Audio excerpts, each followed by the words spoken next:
Hello and welcome to online school India for library science. एक बार फिर से आप सभी का online school India for library science में जोरदार स्वागत है दोस्तों। एकलव्य मॉडल रेजिडेंशियल स्कूल की तैयारी करने वाले सभी विद्यार्थियों को मेरी तरफ से हार्दिक शुभकामनाएं। और जैसा कि आप सभी को पता है कि एकलव्य मॉडल रेजिडेंशियल स्कूल की जो टोटल 38,000 पोस्ट है, जिसके अंदर फेज 1 की शुरुआत हो चुकी है दोस्तों।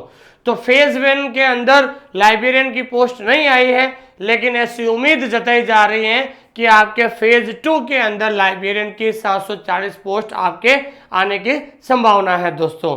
तो आइए शुरुआत करते हैं हम Eklavya model residential school librarian की तैयारी करने वाले सभी विद्यार्थियों के लिए आज एक हम ऐसा इंपॉर्टेंट टॉपिक पढ़ने जा रहे हैं जिसका नाम है नेशनल मिशन ऑन लाइब्रेरीज, पुस्तकालयों पर राष्ट्रीय मिशन।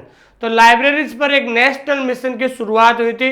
ये टॉपिक बहुत ज़्यादा इंपॉर्टेंट है और मैं आपको बता देता हूँ कि अभी केवीएस का जो एग्ज़ाम हुआ था मार्च के अंदर, 6 मार्च को केवीएस का जो एग्ज़ाम हुआ था उसके अंदर ध्यान रखना, जो मॉर्निंग शिफ्ट का पेपर हुआ था, तो मॉर्निंग शिफ्ट के पेपर में इस टॉपिक से एक सवाल पूछा गया था। ध्यान रखना, जो मॉर्निंग शिफ्ट के अंदर इस टॉपिक से एक सवाल पूछा गया था, वो कौन सा सवाल है हम इसके अंदर ही एनालिसिस करेंगे। तो आइए इस टॉपिक को शुरुआत करते हैं। लेकिन एक हमेशा ध्यान रखना है, कोई भी टॉपिक आप पढ़ रहे हो या कोई भी कोर्स अगर आप पढ़ रहे हो तो सबसे पहले आपको क्या करना होता है, सिलेबस को एनालिसिस करना होता है दोस्तों। तो सबसे पहले हम सिलेबस को एनालिसिस करेंगे, सिलेबस के अंदर कौन सा टॉपिक हम पढ़ रहे हैं, उसके बाद हम चर्चा शुरू करेंगे दोस्तों। जो भी विद्यार्थी इस क्लास को देख रहे हैं, आप हमारे इस टेलीग्राम चैनल पर जुड़ जाइए जिसका नाम है OSI फॉर लाइब्रेरी साइंस। आज की जो ये यूट्यूब क्लास है, इसकी जो पीडीएफ है, इस पीडीएफ को जो है हम आपके टेलीग्राम चैनल पर डाल देंगे। और जो भी विद्यार्थी इस क्लास से संबंधित या हमारे कोर्स से संबंधित अगर आप मुझसे बात करना चाहते हो, आप इस नंबर पे इस नंबर पे कॉल कीजिए, ये मेरे पर्सनल नंबर है। और जो भी विद्यार्थी नए हैं, आप हमारा जो है ऐप डाउनलोड कर लीजिए, ऑनलाइन स्कूल इंडिया। ठीक है दोस्तों, आइए शुरुआत करते हैं। इस क्लास को लास्ट तक देखिए ताकि आपको समझ में आ जाए कि भाई ये टॉपिक कौन से पार्ट का है और कितने इंपॉर्टेंट टॉपिक है दोस्तों। तो दोस्तों देखिए, जैसा कि आपको पता है कि आपका जो सिलेबस है, इस सिलेबस में जो है 5 पार्ट होते हैं, 5 पार्ट्स होते हैं। ठीक है ना भाई, 5 पार्ट के लिए आपको 5 रजिस्टर मेंटेन करने होते हैं ताकि आपको अच्छी तरीके से रिवीजन हो सके दोस्तों। तो इस क्लास को सबसे पहले लाइक कीजिए और कमेंट जरूर कीजिए अगर आपको क्लास अच्छी लगती है, और हमारे इस चैनल को सब्सक्राइब कर दीजिए ताकि आने वाले समय में वो और भी बहुत सारे छोटे मोटे वीडियो आपको देखने के मिले दोस्तों। तो आइए शुरुआत करते हैं। आज हम टॉपिक जो पढ़ने जा रहे हैं, नेशनल नॉलेज कमीशन, या फिर जिसे हम कहते हैं नेशनल मिशन ऑन लाइब्रेरीज। ये दो अलग अलग टॉपिक है। नेशनल नॉलेज कमीशन अलग टॉपिक है और दूसरा टॉपिक है नेशनल मिशन ऑन लाइब्रेरीज, अलग टॉपिक है। तो आज हम ये टॉपिक पढ़ने जा रहे हैं जिसका नाम है नेशनल मिशन ऑन लाइब्रेरीज। इस टॉपिक में से केवीएस के अंदर एक सवाल पूछा गया था जो हाल ही में आयोजित हुआ था। तो आज का हमारा टॉपिक है नेशनल मिशन ऑन लाइब्रेरीज। क्या है दोस्तों? नेशनल मिशन ऑन लाइब्रेरीज बहुत इंपॉर्टेंट टॉपिक है। आप सभी मेरे साथ साथ जरूर नोट्स जरूर बनाइए दोस्तों।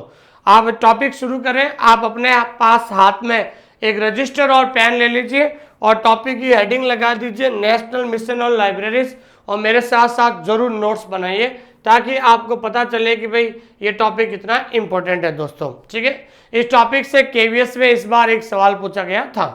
तो हमारा जो टॉपिक है दोस्तों, पुस्तकालय पर राष्ट्रीय मिशन, जिसको अंग्रेजी में कहते हैं नेशनल मिशन ऑन लाइब्रेरीज, पुस्तकालय पर राष्ट्रीय मिशन। आखिरकार नेशनल मिशन ऑन लाइब्रेरीज की स्थापना क्यों करनी पड़ी, इसका क्या उद्देश्य रहा था, किसने इसकी स्थापना की थी, इसके कौन कौन से ग्रुप हैं, ठीक है ना, उन सभी विषय पर हम आज चर्चा करने वाले दोस्तों।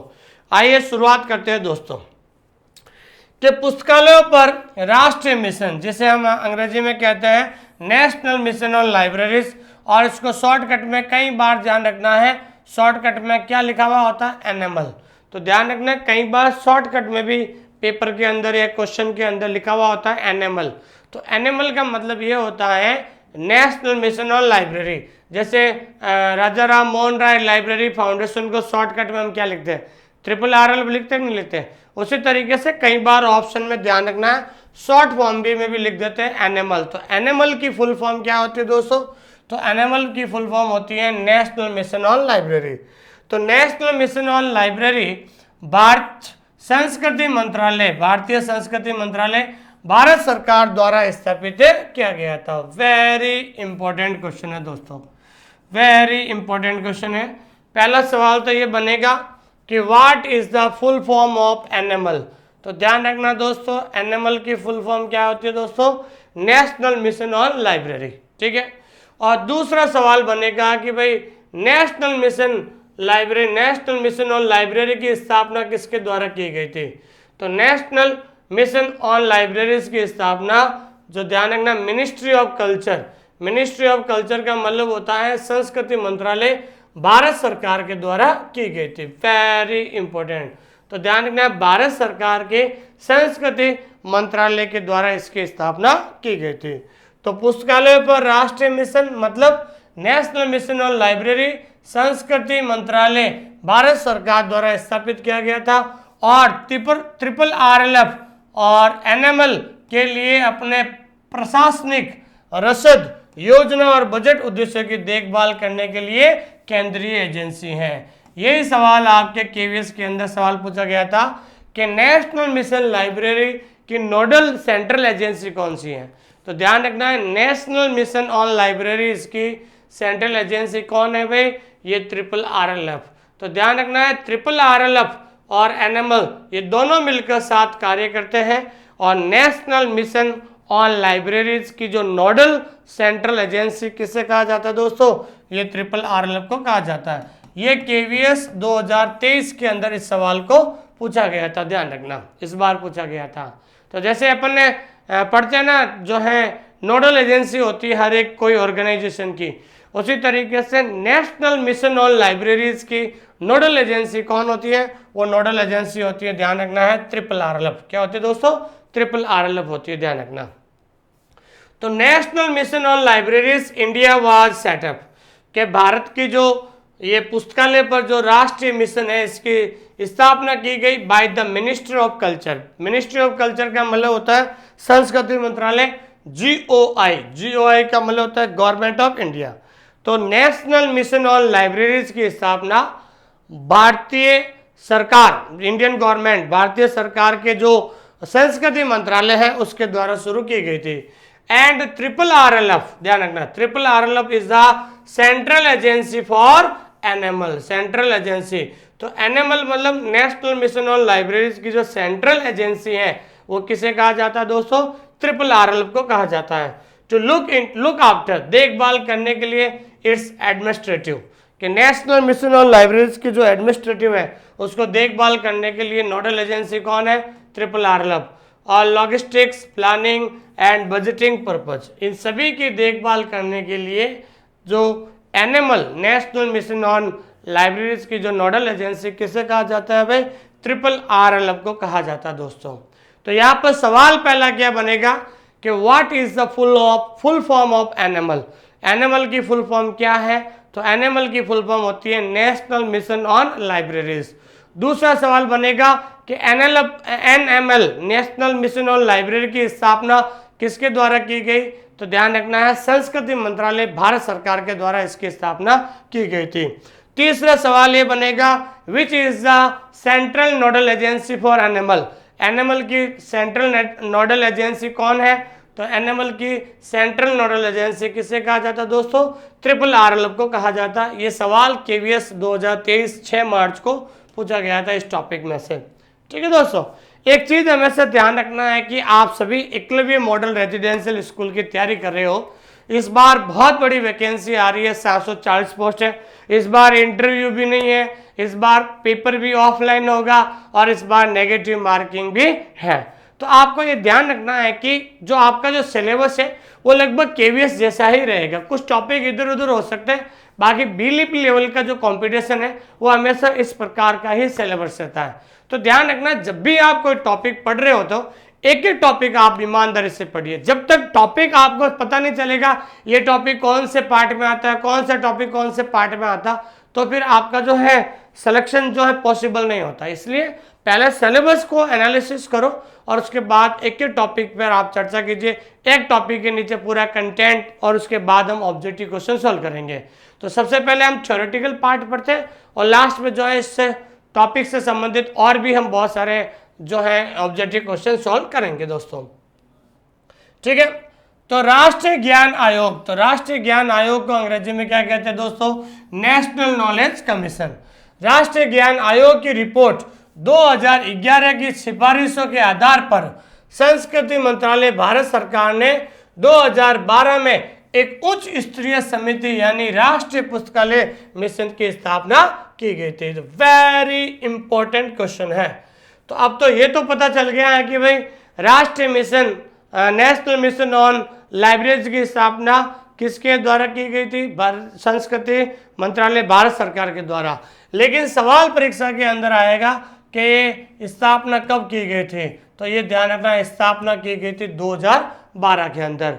लेकिन एनकेसी राष्ट्रीय नॉलेज आयोग, राष्ट्रीय ज्ञान आयोग ने 2011 में सिफारिश की थी। किससे सिफारिश की थी? संस्कृति मंत्रालय भारत सरकार से सिफारिश की थी। तो भारत सरकार के से सिफारिश की थी कि राष्ट्रीय नेशनल मिशन ऑन लाइब्रेरीज की स्थापना, तो उनके 2011 में उन्होंने सिफारिश की और 2012 में इसकी स्थापना हो गई थी। तो एनएमएल की स्थापना 2012 में भारतीय सरकार की संस्कृति मंत्रालय भारत सरकार के द्वारा इसकी स्थापना की गई थी, जिसकी सिफारिश 2011 में राष्ट्रीय ज्ञान आयोग के द्वारा सिफारिश की गई थी दोस्तों। तो based on the recommendation of national knowledge commission report 2011, ministry of culture, government of India set up a high level committee that is national mission on libraries in 2012। तो नेशनल मिशन ऑन लाइब्रेरीज की स्थापना 2012 में संस्कृति मंत्रालय भारत सरकार के द्वारा इसकी स्थापना की गई थी। लेकिन रिकमेंडेशन किसने की थी, सिफारिश किसने दी थी? तो सिफारिश की थी 2011 में नेशनल कमीशन आयोग, राष्ट्रीय ज्ञान आयोग के द्वारा। राष्ट्रीय ज्ञान आयोग ने 2011 में सिफारिश की थी। किससे सिफारिश की थी? संस्कृति मंत्रालय भारत सरकार को, और उन्होंने संस्कृति मंत्रालय भारत सरकार ने 2012 में राष्ट्रीय मिशन आयोग की, राष्ट्रीय नेशनल मिशन ऑन लाइब्रेरीज की स्थापना 2012 में की थी दोस्तों। ये चीज ध्यान रखना आपको।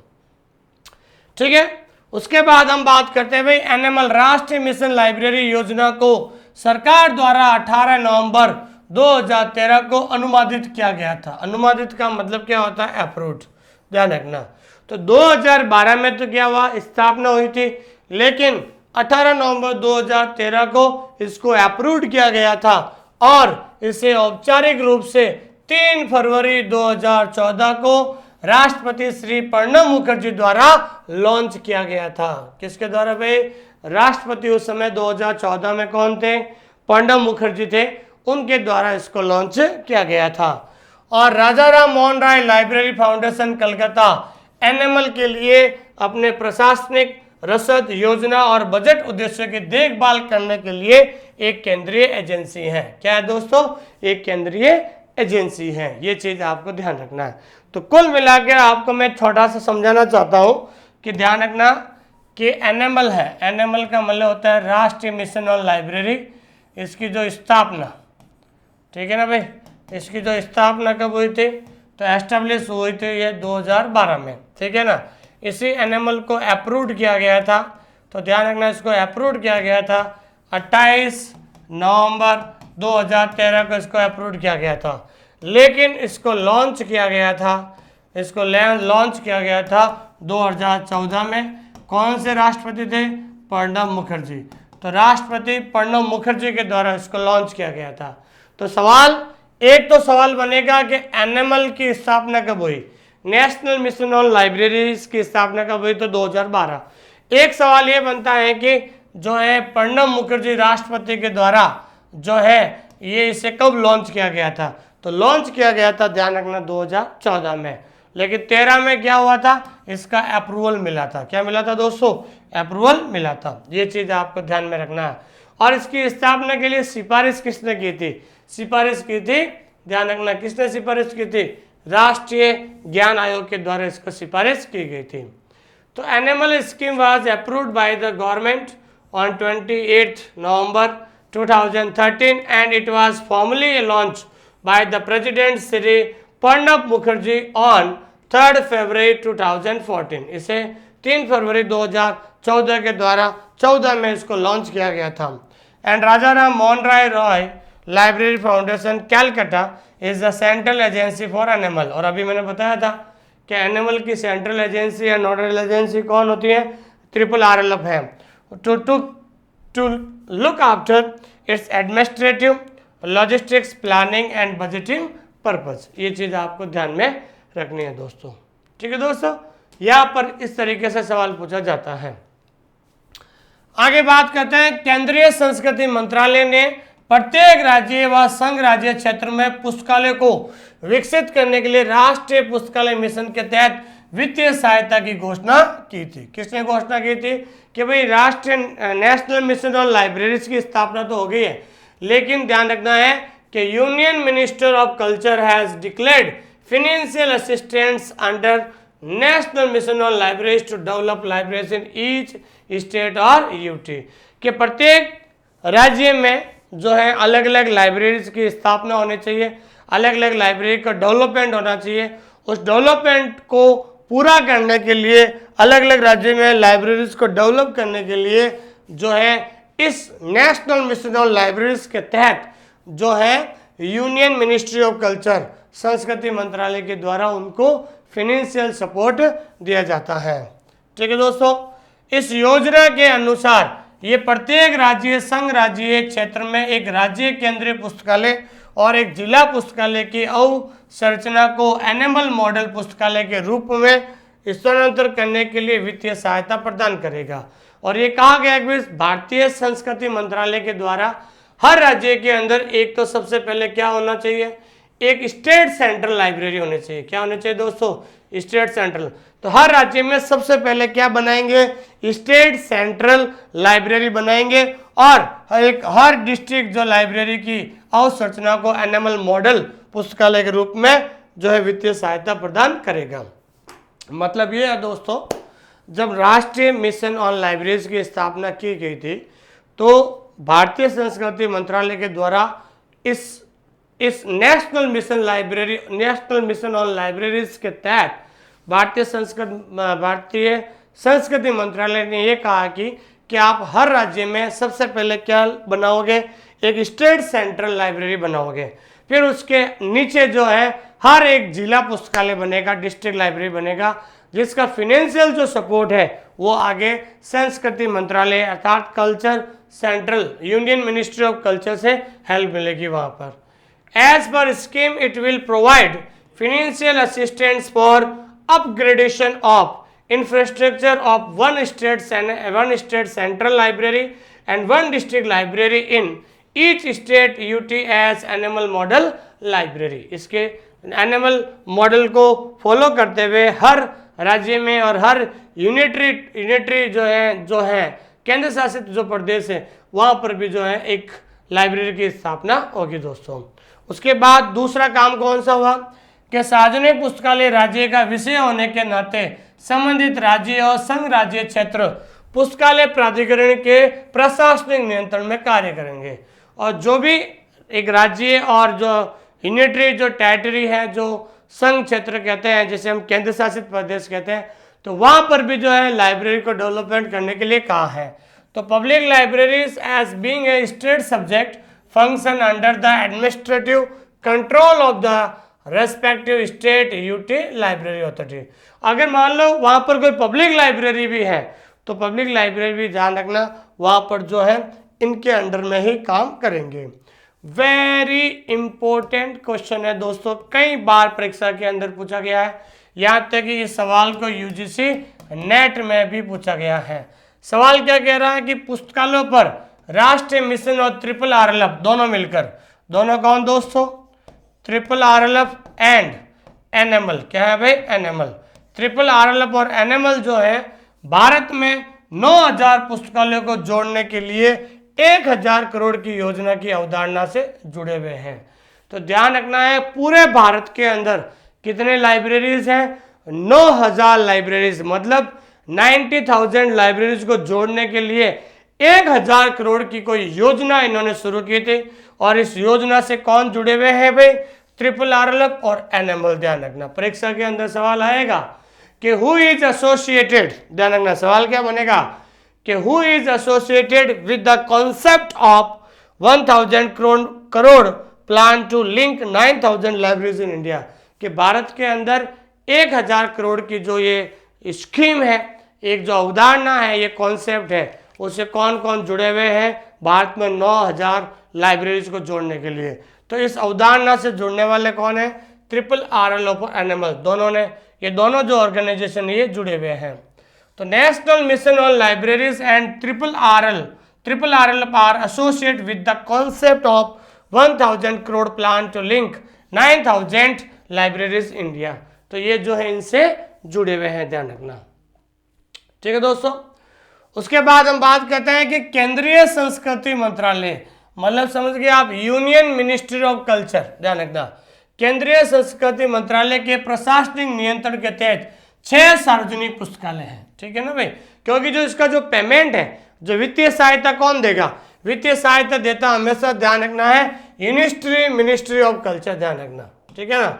जो भी है हर स्टेट के अंदर जो लाइब्रेरीज है, तो वो हमेशा ध्यान रखना, यूनियन मिनिस्ट्री ऑफ कल्चर जो है, केंद्रीय संस्कृति मंत्रालय जो इनको पेमेंट देता है, इसके अंदर पूरे भारत में कितने पब्लिक लाइब्रेरी है दोस्तों? 6 पब्लिक लाइब्रेरी है। तो there are 6 public libraries under administrative control of union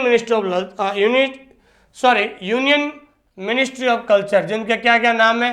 पहला है दोस्तों नेशनल लाइब्रेरी कोलकाता, दूसरा है सेंट्रल रेफरेंस लाइब्रेरी कोलकाता, तीसरा है दोस्तों सेंट्रल सेक्रेटरीट लाइब्रेरी नई दिल्ली, चौथा है दिल्ली पब्लिक लाइब्रेरी दिल्ली, पांचवा है Khudabakhsh oriental public library Patna, और छठा है रामपुर राजा लाइब्रेरी रामपुर। तो 6 ये पब्लिक लाइब्रेरी है जो किसके अंदर काम करती है दोस्तों? ये काम करती है, ध्यान रखना, यूनियन मिनिस्ट्री ऑफ कल्चर, जो नेशनल मिशन ऑन लाइब्रेरीज के तहत जो फाइनेंशियल सपोर्ट करने का कार्य करती हैं दोस्तों। ये चीज आपको ध्यान रखना है। अब हम बात करते हैं, बहुत इंपॉर्टेंट सवाल यहाँ पर पूछा जाता है कि एनएमएल का मतलब होता है पुस्तकालय पर राष्ट्रीय मिशन, मतलब नेशनल मिशन ऑन लाइब्रेरीज कर देना आप। नेशनल मिशन ऑन लाइब्रेरीज में 4 घटक शामिल हैं। ये कई बार सवाल पूछा जाता है कि एनएमएल कंसिस्ट ऑफ 4 कंपोनेंट्स। कई जगह कंपोनेंट्स भी दिया हुआ होता है और कई जगह ध्यान रखना है ग्रुप्स भी दिया हुआ है। क्या दिया हुआ दोस्तों? ग्रुप्स। तो ये सवाल कहीं ना कहीं परीक्षा के अंदर पूछा हुआ है कि नेशनल मिशन ऑन लाइब्रेरीज के कितने ग्रुप्स होते हैं, कितने कंपोनेंट्स होते हैं। तो ध्यान रखना, सवाल कंपोनेंट्स भी आ सकता है, ग्रुप की भी आ सकता है। तो कितने कंपोनेंट्स होते हैं दोस्तों? 4 कंपोनेंट्स या 4 ग्रुप्स होते हैं। कौन कौन से होते हैं दोस्तों? पहला होता है भारत के राष्ट्रीय वर्चुअल पुस्तकालय NVLI का निर्माण। तो पहला इन्होंने कहा था कि creation of national virtual library of India. तो सबसे पहले ध्यान रखना है, इनका जो ग्रुप बना हुआ है, जिसमें पहला ग्रुप है, इन्होंने कहा कि भाई national virtual library of India का निर्माण किया जाना चाहिए। दूसरा जो ग्रुप है एनएमएल मॉडल पुस्तकालय की स्थापना, setting up national NML model libraries. तो एनएमएल मॉडल लाइब्रेरीज की स्थापना की शुरुआत करना। तीसरा है पुस्तकालयों का मात्रात्मक और गुणात्मक सर्वेक्षण, quantitative and qualitative survey of libraries. तो ध्यान रखना, पुस्तकालय का क्वांटिटेटिव और क्वालिटेटिव सर्वे किस तरीके से किया जा सकता है, ये भी इनका एक ग्रुप बना हुआ है। चौथा ग्रुप है आपके क्षमता निर्माण, जिसको इंग्लिश में कहते हैं कैपेसिटी बिल्डिंग। तो ध्यान रखना, परीक्षा के अंदर सवाल पूछा जाता है कि नेशनल मिशन ऑन लाइब्रेरीज के कितने ग्रुप बने हुए? 4 ग्रुप है, और चारों ग्रुप का आपको याद रखना है। पहला का नाम है NVLI का निर्माण, national virtual library of India का निर्माण। दूसरे ग्रुप का नाम है एनएमएल मॉडल लाइब्रेरी का निर्माण करना।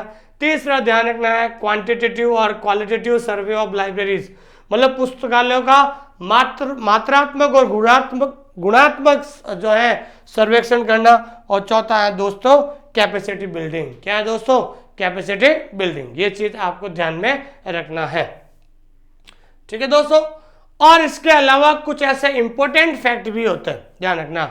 अब जो हमने पढ़ा है ना, ये आपके ध्यान रखना, 4 जो ग्रुप है, इसको हम अगले पार्ट के अंदर, जो इसका सेकंड पार्ट आएगा, ठीक है ना, नेशनल मिशन ऑन लाइब्रेरीज का, हम 2 दिन के बाद इसको सेकंड पार्ट पढ़ेंगे।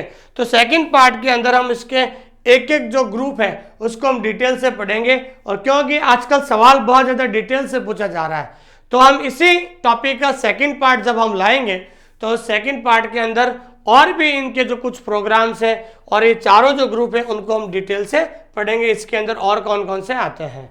और एक ध्यान रखना है, कई बार इस टॉपिक से संबंधित कुछ इंपॉर्टेंट फैक्ट है, ये कई बार परीक्षा के अंदर पूछा जाता है, तो ध्यान रखना। ये तो अभी हम पढ़ रहे हैं कि नेशनल मिशन ऑन लाइब्रेरीज की स्थापना कब हुई थी? 2012 में हुई थी। यहाँ पर लोग क्या है कि नेशनल मिशन ऑन लाइब्रेरीज को देखते हैं ना, इस सवाल को देखते लोग कंफ्यूज हो जाते हैं, क्योंकि ऊपर क्या है कि नेशनल मिशन ऑन, इधर भी नीचे क्या है भाई, नेशनल मिशन ऑन, सेम है। आगे क्या है? मैन्यूस्क्रिप्ट। तो जब ध्यान रखना मैन्यूस्क्रिप्ट की स्थापना कब हुई थी, तो मैन्यूस्क्रिप्ट आ जाए तो ध्यान रखना है 2003 होगा।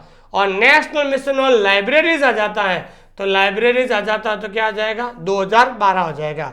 और देखो यहाँ पर भी सेम है, नेशनल मिशन ऑन। तो इसके बाद आगे ध्यान रखना मॉन्यूमेंट्स एंड एंटीक्यूज, तो मॉन्यूमेंट्स और एंटीक्यूज आ जाता है तो क्या आ जाएगा? ध्यान रखना है 2007।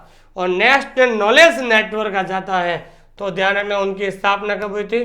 2010 में हुई थी, ठीक है ना दोस्तों। आप लोग बहुत ज्यादा कंफ्यूज हो जाते हैं, मैं भी कंफ्यूज हो रहा था, मैंने कहा ये क्या है यार, national mission on libraries, national mission on manuscript, national mission on monuments and एंटीक्यूज। तो मैंने कहा कि आपको याद हो जाए, इसलिए मैंने एक साथ लिखा दिया था दोस्तों। जब मैं तैयारी कर रहा था KVS की, तो मैं हमेशा, मुझे जो है ऐसी चीज़ों को, जो एंटिक चीज़ें होती हैं, जो ये इंपॉर्टेंट चीज़ें होती हैं, मुझे ये नोट्स बनाने का बहुत ज़्यादा शौक था। क्योंकि नोट्स में जब मैं लिखता था ना, तो जब दूसरी बार या तीसरी बार रिविजन करता था, तो जब ये चीज़ें मेरे सामने आती थी, तब मुझे सामने आती थी बार बार, तो बार बार चीज़ें जब सामने आती थी तो ऐसी चीज़ें हमेशा जल्दी जल्दी याद हो जाती हैं। मैं फिर से आपको कह रहा हूँ दोस्तों, सफलता के 3 आधार होते हैं। पहला आधार कौन सा है दोस्तों? जल्दी से आप प्रॉपर कंटेंट से नोट्स बना लीजिए। जब आप प्रॉपर नोट्स बना लोगे तो उसके बाद आपको रिवीजन करना बहुत ज़्यादा आसान हो जाएगा। जब आप रिवीजन होगा तो उसके बाद आप ज़्यादा से ज़्यादा टेस्ट दे पाएंगे, ज़्यादा से ज़्यादा ऑब्जेक्टिव क्वेश्चन सॉल्व कर पाएंगे। क्योंकि जितना ज़्यादा ऑब्जेक्टिव क्वेश्चन सॉल्व करोगे उतना ज़्यादा आपको बेनिफिट्स होगा। तो ऑब्जेक्टिव जब आप सॉल्व करोगे तो आपके माइंड में ये रहेगा कि कौन से टॉपिक का सवाल गलत हुआ। कोई टॉपिक का सवाल गलत होगा तो आपको कम से कम ये पता रहेगा कि इस टॉपिक को मुझे वापस एनालिसिस करने की जरूरत होती है दोस्तों।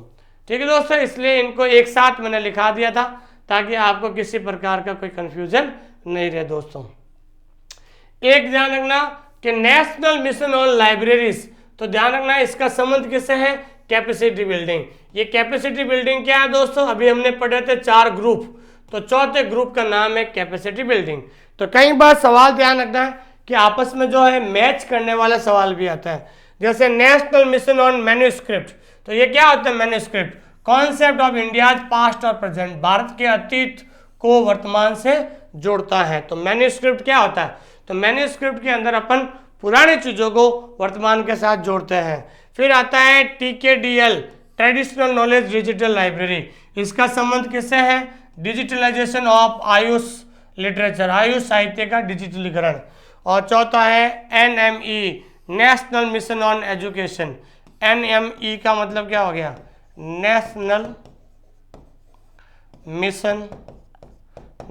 Mission on education. तो ध्यान रखना है नेशनल मिशन ऑन एजुकेशन। फिर ICT, ये कब आया था? ये 2009 में आया था। कब आया था दोस्तों? इसकी स्थापना 2009 में हुई थी। और इसका संबंध किससे है? न्यूचरिंग ऑफ टैलेंट, प्रतिभा का पोषण से। इसका संबंध इससे है, ध्यान रखना। तो कई बार ध्यान रखना है, इसलिए इस टॉपिक से संबंधित जो सवाल थे हम इसे इंपॉर्टेंट फैक्ट के रूप में पढ़ते हैं और इसी टॉपिक के नीचे अगर हम लिख देंगे तो जब हम रिवीजन करेंगे ना तो हमारे सामने क्या है कि जब बार बार हम रिवीजन करेंगे तो ये चीज़ें जब बार बार हमारे सामने आएगी तो आसानी से याद हो जाएगा, क्योंकि यही से सवाल आपको एकलव्य मॉडल स्कूल के अंदर देखने को मिलेंगे। और यही से सवाल जो है आपको कहाँ से मिलेंगे दोस्तों, यही से सवाल जो आपको मिलेंगे यूजीसी नेट के अंदर भी इस प्रकार से ही सवाल पूछे जाते हैं दोस्तों। ठीक है दोस्तों, तो मेरे कहने का मतलब ये है कि जो अभी इसका जो पार्ट 1 है अभी हमने यहाँ पढ़ा है, अभी पार्ट 1 आपने पढ़ लिया, अब हम पढ़ेंगे कुछ इंपॉर्टेंट क्वेश्चंस, ताकि आपने जो ये टॉपिक पढ़ा है कि आपको कितना समझ में आया है, तो आप जल्दी से इसका आंसर देना है। मैं आपसे सवाल करूंगा और आंसर जल्दी से आप क्या करना दोस्तों, जल्दी से मैसेज करना आंसर। मैं देख रहा हूँ आप सब लोगों के आंसर मैं जरूर पढ़ूंगा, ध्यान रखना। ठीक है दोस्तों, तो टॉपिक कैसा समझ में आया कमेंट जरूर करना, आपको ये चीज़ ध्यान रखना है। मैं सबसे पहले मैं बताना चाहता हूँ कि हमने सबसे पहले पिछले साल राजस्थान ग्रेड 3 2022 का हमने बैच चलाया था और हमारा जो सबसे अच्छा रिजल्ट रहा था, और हमारे जो है क्या कह सकते हैं कि जो हमारा रिजल्ट रहा था इसमें सबसे टॉप जो है नैना सैनी नाम की जो लड़की है, इसने पूरे राजस्थान में हमारे ऐप से उन्होंने पढ़ा, टेस्ट दिया, हमारे गाइडेंस के अंदर पढ़ा, पूरे राजस्थान में तीसरी रैंक लेकर आए थे। और इसके अलावा 460 पोस्ट थी टोटल, लेकिन उसमें से हमने ऑनलाइन स्कूल इंडिया पर हमने 120 प्लस लोगों का सिलेक्शन हुआ था। ये हमारा अचीवमेंट है। और इससे और भी बहुत सारे विद्यार्थी जिनका हम जो है बहुत जल्द उनका जो है इंटरव्यू करवाने वाले हैं ऑनलाइन स्कूल इंडिया पर। ये जो लोग हैं इन्होंने हमारे ऊपर भरोसा रखा, हमने उनको मार्गदर्शन दिया और इन्होंने मेहनत की, इस तरीके से जो ये सफलता पर जीत हुई थी दोस्तों। ठीक है दोस्तों, आइए अब जल्दी से आप आंसर दीजिए। हमने ये टॉपिक पढ़ लिया है, फर्स्ट पार्ट पढ़ लिया है, सेकंड पार्ट 1-2 दिन के अंदर हम इसी यूट्यूब चैनल पर इस टॉपिक का सेकंड पार्ट डाल देंगे, ताकि ये टॉपिक आपका क्या हो जाएगा, कंप्लीट हो जाएगा। इसलिए आप अच्छी तरीके से नोट्स बना लेना दोस्तों। कि पुस्तकालय पर राष्ट्रीय मिशन भारत की स्थापना किस वर्ष की गई थी, ध्यान रखना। ठीक है ना भाई, कि नेशनल मिशन ऑन लाइब्रेरीज के राष्ट्रीय पुस्तकालय पर राष्ट्रीय मिशन अर्थात NML national mission on libraries India की स्थापना कौन से ईयर में हुई थी। तो स्थापना कौन से ईयर में हुई थी दोस्तों, 2012 में हुई थी। ये यूजीसी नेट सितंबर 2013 के अंदर आया था, ध्यान रखना। ठीक है, अगला सवाल है कि राष्ट्रीय पुस्तकालय मिशन भारत के अंतर्गत कितने कार्य समूह का गठन किया था। How many working groups are constituted under national mission on libraries India. कितने ग्रुप है दोस्तों, 4 ग्रुप है। कितने दोस्तों ग्रुप है, 4 ग्रुप है। ये चीज आपको ध्यान में रखना है कि which of the following are activities of national mission on libraries, के जो नेशनल मिशन ऑन लाइब्रेरीज के जो 4 ग्रुप है उसमें से कौन से 4 ग्रुप है, ध्यान रखना।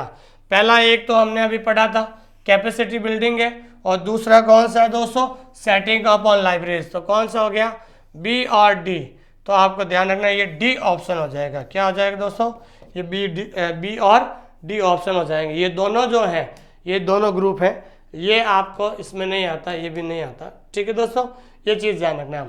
निम्नलिखित में से कौन सा पुस्तकालय पर राष्ट्रीय मिशन की समता निर्माण गतिविधि के लिए कार्यान्वित एजेंसी है। तो विच of the following is the implements agency of capacity building. तो कैपेसिटी बिल्डिंग जो है ये जो है किसका एक्टिविटी है, एनएमएल का एक्टिविटी है। तो ये किससे संबंधित है दोस्तों, ये संबंधित है, ध्यान रखना है, राजा राम मोहन राय लाइब्रेरी फाउंडेशन। क्योंकि एनएमएल की जो सेंट्रल एजेंसी है वो सेंट्रल एजेंसी कौन सी होती है दोस्तों, RRLF सेंट्रल एजेंसी है, ध्यान रखना। चौथा सवाल है कि national mission on libraries Bharat की स्थापना किसके द्वारा की गई थी। तो किसके द्वारा की गई, भारत सरकार के संस्कृति मंत्रालय के द्वारा। किसके द्वारा दोस्तों, भारत सरकार के एक संस्कृति मंत्रालय के द्वारा शुरू की गई थी। अगला क्वेश्चन है, ये केवीएस के अंदर आया था भाई, ये सवाल आया था 6 मार्च 2023 के अंदर जो मॉर्निंग शिफ्ट का पेपर हुआ था उसमें ये सवाल आया था कि who is the central nodal agency of NML. National mission on libraries की सेंट्रल एजेंसी कौन सी है। तो सेंट्रल एजेंसी है दोस्तों RRLF। कौन सी है दोस्तों, ये RRLF है। ये चीज आपको ध्यान रखना है। NVLI की फुल फॉर्म क्या है, ये पहला ग्रुप है, ध्यान रखना। नेशनल मिशन ऑन लाइब्रेरीज का पहले ग्रुप का नाम है NVLI। तो NVLI की फुल फॉर्म क्या होती है दोस्तों, national virtual library of India, जो ये फुल फॉर्म है। उसके बाद ध्यान रखना, हमने इंपॉर्टेंट फैक्ट में पढ़ा था, बहुत इंपॉर्टेंट क्वेश्चन है दोस्तों, कि नेशनल नॉलेज नेटवर्क, तो नेशनल राष्ट्रीय ज्ञान नेटवर्क किस वर्ष विकसित किया गया था? तो नेशनल नॉलेज नेटवर्क जो है ये विकसित किया गया था 2010 के अंदर। किसके अंदर भाई? 2010 के अंदर विकसित किया गया था। और national mission on manuscript was establish, तो पांडुलिपियों पर राष्ट्रीय मिशन की स्थापना कब की गई थी? तो वो स्थापना की गई थी 2003 के अंदर। कब की थी इसकी स्थापना? तो नेशनल मिशन ऑन मैन्यूस्क्रिप्ट की स्थापना कब की गई थी भाई? 2003 में की गई थी। निम्नलिखित में से कौन सा संगठन भारत में 9000 पुस्तकालयों को जोड़ने के लिए 1000 करोड़ की योजना की अवधारणा से जुड़ा हुआ है? कौन सा जुड़ा हुआ है? तो ध्यान रखना आपको, तो इसमें ये चीज ध्यान रखना है, ये काट दो आप, ठीक है। तो पहला है NML national mission on libraries, और दूसरा है RRRLF। तो इसका मतलब इसमें दोनों आंसर हो जाएंगे, बोथ ए और बी। ये दोनों जो है 1000 करोड़ की योजना से अवधारणा से जुड़े हुए हैं, जिसमें पूरे भारत में 9000 लाइब्रेरी को जोड़ने की ये अवधारणा है, ठीक है दोस्तों। फिर उसके बाद अगला सवाल है, NML was formally launch by the president Shri Pranab Mukherjee. तो नेशनल मिशन लाइब्रेरी को औपचारिक रूप से राष्ट्रपति प्रणब मुखर्जी के द्वारा कब लॉन्च किया गया था? इसको लॉन्च किया गया था, आपको ध्यान रखना है, 3 फरवरी 2014 में। कब लॉन्च किया गया था? 3 फरवरी 2014 को लॉन्च किया गया था दोस्तों। तो दोस्तों एक छोटा सा टॉपिक था जिसका नाम है NML national mission on libraries, और जल्द हम इसका सेकंड पार्ट इसी यूट्यूब चैनल पर जल्द लाएंगे 1-2 दिन के अंदर, क्योंकि अभी ये आधा पार्ट हुआ, अभी 45 मिनट और लगेंगे, क्योंकि जो 4 ग्रुप हमने पढ़े थे और भी इसके बहुत सारे प्रोग्राम हैं, बहुत जल्द हम इसके अंदर पढ़ने वाले हैं। तो सेकंड पार्ट जो है कोशिश करेंगे अगले 1-2 दिन के अंदर इसका सेकंड पार्ट भी लेकर आए हैं। तो अंत में जाते समय मैं आपको यह कहना चाहता हूं दोस्तों कि हमने एकलव्य मॉडल रेजिडेंशियल स्कूल का जो हमने बैच शुरू कर दिया है, ठीक है ना। जो इस बार हमने देखा है कि आपको पता है कि लाइब्रेरी साइंस से जो भी बच्चे जुड़े हुए हैं, या लाइब्रेरी साइंस से जिनके पास सर्टिफिकेट, डिप्लोमा या BLS है, वो लोग अधिकांश क्या होता है कि एजुकेशन, डिस्टेंस एजुकेशन यूनिवर्सिटी से जुड़े हुए होते हैं, तो उनके पास जितना नॉलेज होना चाहिए उतना नॉलेज होता नहीं है। तो इस बार हमने एक ऐसी सिलेक्शन की ट्रिक निकाली है ताकि बच्चों को जल्दी से समझ में आ सके। तो इस बार हमने क्या किया कि हर एक टॉपिक का क्या है दोस्तों वीडियो है। जैसे मान लीजिए टॉपिक है ILA, तो आपको सबसे पहले ILA का वीडियो मिलेगा, और उसके नीचे ILA की आपको क्या मिलेगी? PDF।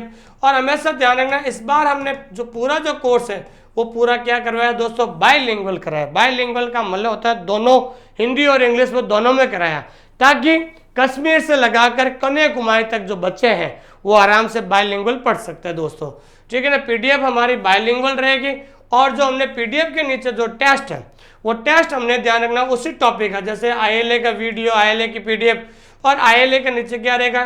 टेस्ट रहेगा, उसी टॉपिक का जो नीचे टेस्ट रहेगा।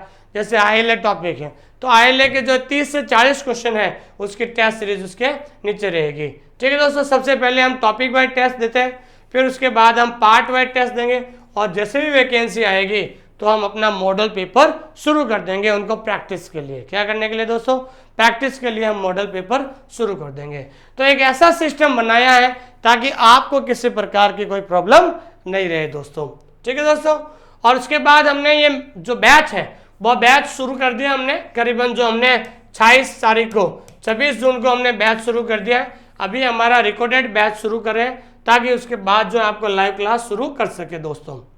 और जो भी विद्यार्थी एकलव्य मॉडल स्कूल से जुड़ना चाहते हैं, तो मैं आप सभी से कह रहा हूं, आप हमारा जो ऐप है ये ऐप डाउनलोड कर लीजिए, ऑनलाइन स्कूल इंडिया, और ऐप के अंदर जाकर हमारे कुछ डेमो क्लासेस देखिए ताकि आपको पता चले। और ये मेरे पर्सनल नंबर है, आप इस पर्सनल नंबर पर कभी भी जो है मुझे फ़ोन करके आपको जिस प्रकार का डाउट है, इस डाउट से मुझे बात कर सकते हैं। और ये हमारा क्या है दोस्तों? लोगो है, इस लोगो पर आप कभी भी जो इस लोगो को देखकर आप डाउनलोड कर लीजिए। कंप्लीट फीस हमारी रहेगी 2999 दोस्तों। हमारी ये फिक्स फीस है, ध्यान रखना। हम ऑफर में विश्वास नहीं करते दोस्तों, क्योंकि मेरा जो एक लक्ष्य था, क्योंकि जो मुझे 4 साल लगे थे इस लाइब्रेरी साइंस में स्ट्रगल करने में, लेकिन उस संघर्ष से मैंने बहुत सारी चीज़ें सीखी। तो बहुत सारा जो अनुभव मैंने लिया है वो मैं आपके साथ आज आया हूँ जो है डिलीवर करने के लिए, वो अनुभव, वो सारी चीज़ें। तो हमारी जो फीस ये फिक्स रहेगी, ये कभी भी ऑफर नहीं आएगा, ध्यान। आज भी यही फीस है और हिंदुस्तान में सबसे कम फीस हमारी है, ध्यान रखना। सबसे कम और सबसे कम फीस है और सबसे बेस्ट कंटेंट हम दे रहे हैं पूरे हिंदुस्तान के अंदर। सिर्फ 3,000 रुपये में। हम कभी ऑफर में विश्वास नहीं करते हैं। ऑफर वो लोग देते हैं जिन्होंने बिजनेस खोल रखा है, ध्यान रखना। मेरा उद्देश्य कभी भी बिजनेस नहीं है। मेरा उद्देश्य है आप लोगों को जो है लाइब्रेरियन बनाना है, आपको अच्छा से अच्छा कंटेंट देना है ताकि जो आपका समय बच सके और आप जल्दी इस बेरोजगारी से मुक्ति पाए, ऐसी मैं आपसे उम्मीद रखता हूं दोस्तों। इसलिए हम ऑफर में विश्वास नहीं करते हैं। ये जो फिक्स फीस है आज भी ये रहेगी, वैकेंसी के बाद भी ये रहेगी और इसके अंदर दोनों पेपर होगा, ध्यान रखना। पेपर फर्स्ट भी रहेगा एंड उसके साथ जो है पेपर 2 भी रहेगा, ध्यान रखना। ये पेपर 2 भी रहेगा, ध्यान रखना। पेपर 1 और पेपर 2। और अभी हम आपको ध्यान रखना है, अभी हम आपको रिकॉर्डेड क्लास कराते हैं, ठीक है ना भाई, रिकॉर्डेड क्लासेस। और वैकेंसी के बाद जब वैकेंसी आएगी तो हम आपको इसी बैच में लाइव क्लास भी देंगे, ध्यान रखना, ठीक है दोस्तों। लाइव क्लास भी देंगे क्योंकि दोस्तों ऑफर से क्या होता है कि एक विद्यार्थी जो होता है, अभी मैं भी इसको ऑफर निकाल दूं कि भाई अभी मैं फीस आपके सामने 10,000 बता दूं और फिर लिख दूं आपको 70% ऑफर, फिर बात तो वो की हो रही है। ये ऑफर जो चीजें होता है ये सिर्फ स्टूडेंट्स को बेवकूफ बनाने का तरीका होता है, ध्यान रखना।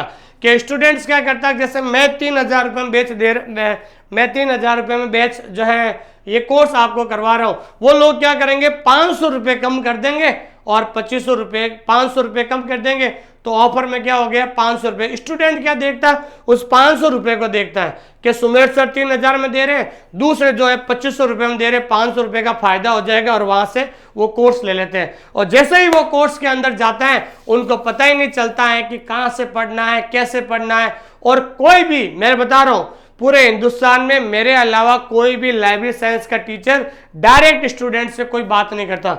मैं जो है हर एक स्टूडेंट से जो भी फोन आता है मैं डायरेक्ट स्टूडेंट से बात करता हूं, 10 मिनट 15 मिनट जितना मेरे पास टाइम होता है मैं उनसे बात करता हूं, हर उसकी प्रॉब्लम को सॉल्व आउट करने की कोशिश करता हूं। तो ये ऑफर क्या करते हैं 500 रुपये के चक्कर में और बच्चा वहां पर फंस जाता है और वहां पर कोई सिस्टमेटिक तरीके से नहीं होता, उसको पता ही नहीं होता कहाँ से शुरू करूं, कहाँ से जो है बंद करूं।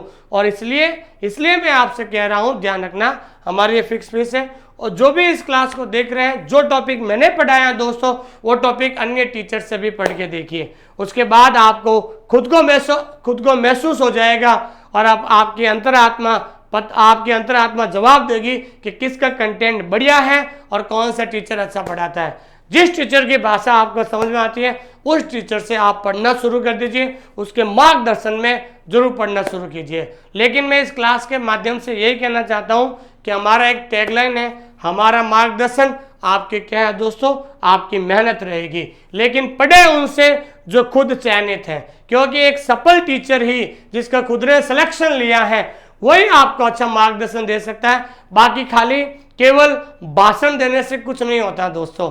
कंटेंट आपके लिए बहुत इंपॉर्टेंट है। अगर आपको सही समय पर सही कंटेंट आपको मिल जाएगा तो आप अच्छी तरीके से रिवीजन और टेस्ट दे पाओगे और आपका समय बच जाएगा और कम समय में जो आपको ज़्यादा संघर्ष नहीं करना पड़ेगा दोस्तों। ठीक है दोस्तों, thank you very much for giving me such kind of love and affection. इस क्लास को लाइक कीजिए और हमारे कमेंट जरूर कीजिए और लास्ट में मैं आपको ये कहना चाहता हूँ इस चैनल को सब्सक्राइब कीजिए ताकि एकलव्य मॉडल रेजिडेंशियल स्कूल में जो आने वाली 740 पोस्टें हैं उसको जो है आपको क्या मिलेगा भाई, आपको जो है जल्द सेकंड फेज में देखने को मिलेगी। थैंक यू वेरी मच, बहुत बहुत धन्यवाद। इस क्लास को पूरी देखने के लिए आपका बहुत बहुत धन्यवाद और इसी तरीके की और क्लास देखने के लिए यहाँ पर आप क्लिक करें। जो विद्यार्थी टेलीग्राम चैनल से नहीं जुड़ पाए हैं उन टेलीग्राम चैनल का जो लिंक है डिस्क्रिप्शन में दे दिया गया है, वहां से आप जुड़ सकते हैं और हमारे OSI फैमिली से जुड़ने के लिए आप इस चैनल को सब्सक्राइब करें ताकि भविष्य में और अच्छी से अच्छी क्लास आपको मिल सके।